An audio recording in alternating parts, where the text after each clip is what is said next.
Welcome back to the Graham Stephan Show, and we're doing something here that I've never done before, and that's just turning on the camera without an agenda, and we got to talk about this, because as of right now, the S&P 500 is trading 7,030.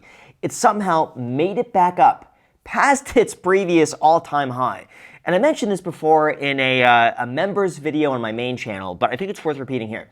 It's found that since 1928, this is the first time the S&P 500 has made new all-time highs in 11 days or fewer after falling 5 to 10%. And in addition to that, what's also crazy is that history around comparable V-shaped rebounds suggests this type of steep recovery is a continuation signal, not an exhaustion signal. In the past V-shapes, the vertical phase typically overshoots the old and delivers roughly a 20 to 30% gain from the low over the first 100 trading days, implying that if March 22nd was a low at 6,300, the historical playbook points to a 100-day S&P range of roughly 75 to 8,200. And if that sounds absurd to you, because, I mean, yeah, like from all things being equal, from the outside looking in, you see these numbers, you're like, oh my gosh, how on earth is this even possible? Because we're not crashing anymore. It's been like, it has seemed impossible these last few years. Any dip gets bought up instantly, and then we get new all-time highs. And then it drops, and everyone's like, oh, the end of the world, and then all-time highs.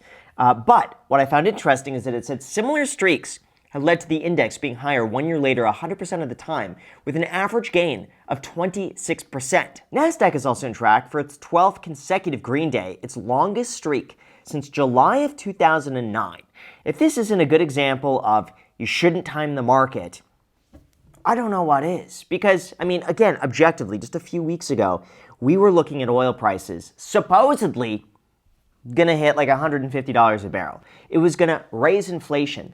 Fed rate cuts were pretty much off the table entirely. We were looking at this dragging out for a long time, impacting a lot of people, really putting a wrench in the economy at the same time that AI is really taking over a lot of jobs. Like, one thing to consider is that it was found that a lot of middle-class people these days are not quitting their jobs because, they're not happy with the jobs, but they're not quitting because they're afraid of not being rehired somewhere else and getting the same pay. And I think that's really a sign that upward mobility is getting squeezed here.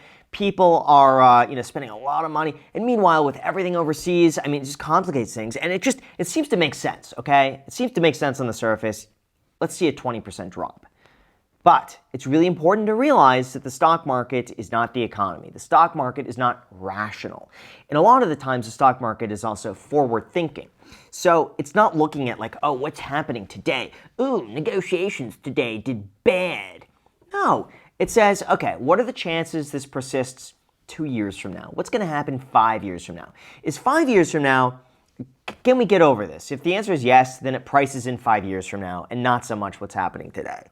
And that's why I truly believe, and why I've always said consistently, just keep dollar cost averaging and buying and holding over a 20-year time span.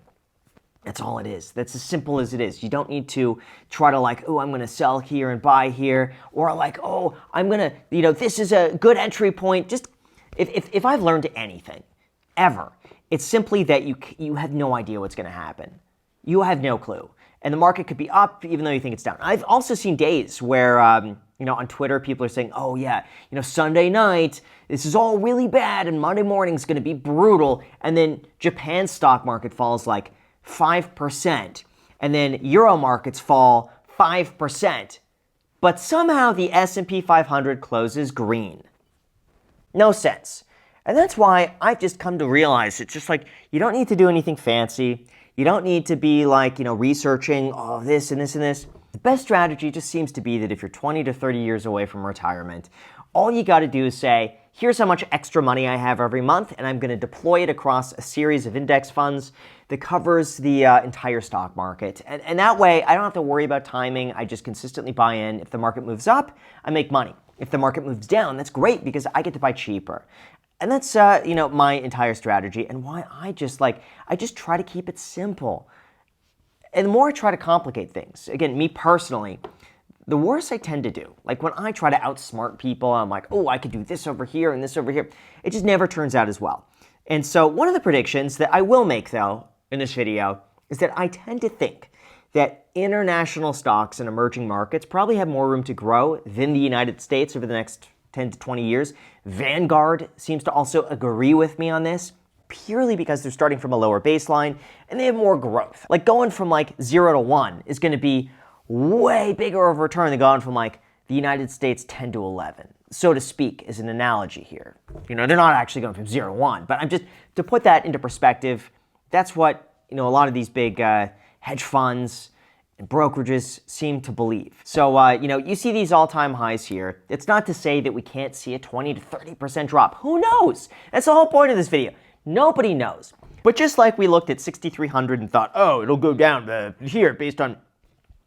Now we're back up at all-time highs. And the people who weren't buying that dip aggressively missed out on, you know, an extra 5 to 8% upside on their money in like a few weeks in the broad stock market, which is crazy. So, you know, that's my entire message of this video. Just remember to keep dollar cost averaging no matter what. And then also have a healthy bit of skepticism to you anytime you see people getting out of control, which, again, is beginning to happen right now. Like, I remember back in 2021, you would see these companies just, they would put a few headlines in their new business, and then all of a sudden they go up. And we're seeing that again. And it's usually in times like this, when people are getting ahead of themselves and going crazy, and just nothing makes sense anymore, that sometimes you do also have to be a bit cautious. And so that's one of the reasons why I think no matter what, just like investing long-term is fine. Just as long as you're not speculating on like random stuff that makes absolutely no sense because you want to get rich fast. Anytime you want to take shortcuts, get rich, make money today, it's usually bad, okay? So don't do that. Just always invest long-term. And again, just like when you see stuff like this happening in the markets, be skeptical. It's okay to say, hey, you know what? I'd rather do a little more research on this than put all my money in something that I know nothing about that makes no sense whatsoever. And how about this? We're going to bring back an oldie here. For years, I would talk about Webull and how they give away free stocks, and guess what? They just brought that back, believe it or not. Speaking of the times here, right now when you sign up for Webull and you deposit $500 in the platform, they're going to give you $20 worth of fractional shares. So there you go. They're finally bringing back the free stock offers. That link is down below in the description for anyone who wants to claim it. Those were my favorite. Back in the day, my gosh, you used to be able to like make any deposit and get like free randomized stock. It was incredible. So they finally brought that back. For anyone who's interested, the link is down below in the description. And as always, regardless of which brokerage you use, just remember to dollar cost average. No one has any idea what's going to happen in the stock market. Stay invested, buy and hold long term, and no matter what, hit the like button and subscribe to my random rant of the day that hopefully you guys enjoy. And if you guys like these videos, I'll do more of them. If not, then I'll never do one of these again. So with that said, thank you so much. Until next time.